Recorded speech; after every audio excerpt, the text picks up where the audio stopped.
कहानी की शुरुआत में ही हमें मेल लीड यॉनवू और फीमेल लीड हेइन की शादी दिखाई जाती है, जहां दोनों की काफी ज्यादा हैप्पीली एंड धूमधाम से शादी होती है। यॉनवू अपने वॉइस ओवर से बताता है कि तब सबका कहना था कि हमारी शादी वेडिंग ऑफ द सेंचुरी है। कोरिया की सबसे अमीर और पावरफुल फैमिली की बारिश ने एक नए एम्प्लॉय से शादी की। हम दोनों हमारी शादी से बहुत ज्यादा खुश हैं। इसके बाद ही हमें इन दोनों के बहुत सारे स्वीट सीन्स दिखाए जाते हैं। इससे हमें भी लगता है कि दोनों अपने मैरिड लाइफ में बहुत ज्यादा खुश हैं। देन हम देखते हैं कि यॉनवू ये सब एक इंटरव्यू के दौरान बता रहा था। वो आगे बताता है कि हमारी शादी को 3 साल हो गए, पर अभी लगता है कि जैसे कल ही तो हमारी शादी हुई। लोग हमेशा मुझसे पूछते हैं कि देश की मोस्ट पावरफुल फैमिली का हिस्सा बनकर और एक क्वीन का हस्बैंड बनकर मैं कैसा फील करता हूँ। तो इसका जवाब है कि मैं बस एक लकी इंसान हूँ जिससे मैंने प्यार किया, उससे मेरी शादी हो गई। इसके साथ ही हेइन का भी इंटरव्यू लिया जा रहा था, इसमें वो बताती है कि मुझे पता है कि लोग आज भी गॉसिप करते हैं कि यॉनवू ने सिर्फ मेरी फैमिली और पैसों के लिए मुझसे शादी की, पर ये सारे रूमर सिर्फ इसीलिए फैलने शुरू किए कि मैंने दुनिया के सामने अपना फेस रिवील नहीं किया था। पर अब से ये सारे रूमर्स एंड गॉसिप खत्म हो जाएंगे क्योंकि आज मैं अपना फेस रिवील कर रही हूँ। जिसमें इंटरव्यूअर्स भी चुप हो जाते हैं। इधर यॉनवू से उनकी मैरिड लाइफ के बारे में पूछा जाता है, जहाँ वो बताता है कि हमारी लाइफ भी नॉर्मल कपल्स की तरह ही है। सुबह साथ में उठते हैं, साथ में ब्रेकफास्ट करते हैं, साथ में काम करने भी जाते हैं। इसी तरह दिन रात हम साथ में ही रहते हैं। पर असल में हम देखते हैं कि यॉनवू और हेइन अलग अलग कमरे में रहते हैं। घर पे तो उनकी नाक के बराबर बात होती है, खाना साथ में खाते तो हैं, पर डाइनिंग टेबल के दोनों एंड में बैठकर दोनों साथ में ऑफिस तो जाते हैं, लेकिन दोनों अलग अलग डिपार्टमेंट में काम करते हैं। हेइन इस क्वींस ग्रुप की सीईओ थी और यॉनवू था क्वींस ग्रुप के लीगल डिपार्टमेंट का हेड,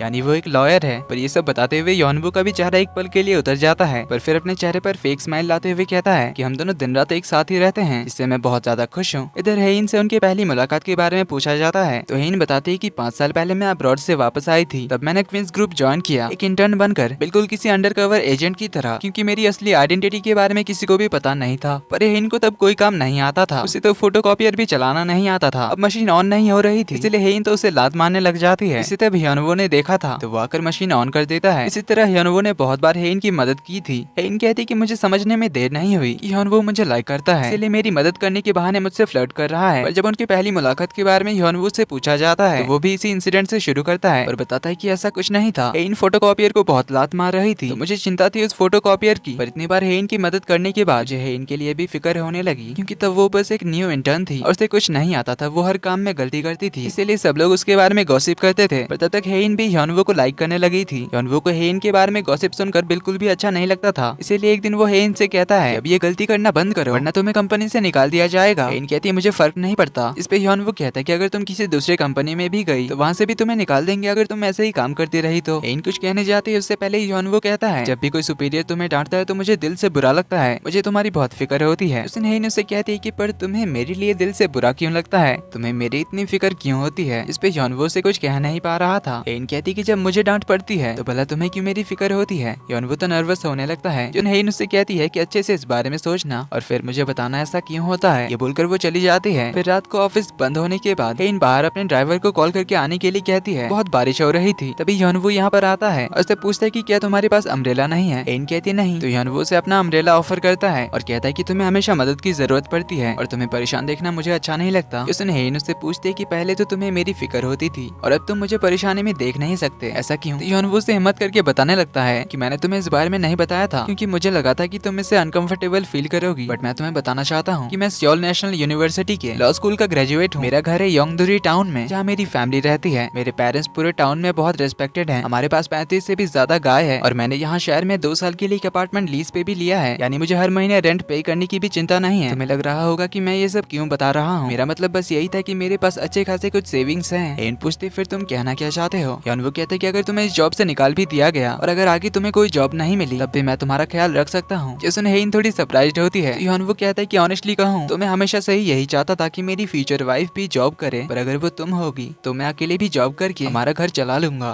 हेइन तो उसका कन्फ्यूजन सुनकर शॉक्ड रह जाती है। उसे कुछ कहने जाती है पर उससे पहले ही यॉनवू से कह देता है कि मैं तुम्हें लाइक करता हूँ। अब हेइन भी उसे कोई जवाब नहीं दे पा रही थी। जिसने यॉनवू कहता है कि तुम्हें आज जवाब देने की कोई जरूरत नहीं है, इसीलिए ज्यादा प्रेशर मत लेना। ये बोलकर उसे अपना अम्ब्रेला देता है और कहता है कि भीगना मत। हेइन उसे अम्ब्रेला नहीं ले रही थी, उसे कुछ कहने जाती है पर उससे पहले ही यॉनवू कहता है कि अपना ख्याल रखना और ये बोलकर वो बारिश में ही निकल जाता है। उसे जाते हुए देखकर हेइन कहती है कि मैं तो कह रही थी कि मेरा ड्राइवर मुझे पिक करने के लिए आने वाला है। पर इसके बाद तो हेइन और ज्यादा इम्प्रेस हो गई थी और यॉनवू को लाइक करने लगी थी। कमिंग बैक टू प्रेजेंट, हेइन बताती है कि ऐसे हमारी लव स्टोरी की शुरुआत हुई थी। हमने काफी टाइम तक डेट किया, पर जैसे उसे मेरी फैमिली के बारे में पता चला वो रिजाइन देकर अपने होम टाउन चला गया। मेरे कॉल्स इग्नोर करने लगे, उससे बात करना बंद कर दिया। फ्लैशबैक में हम देखते हैं यॉनवू अपने रूम में था और हेइन को ही याद कर रहा था। तभी उसके फोन पर हेइन का मैसेज आता है जिसमें वो यॉनवू को बाहर आने के लिए कहती है। तभी योनवू को हेलीकॉप्टर की आवाज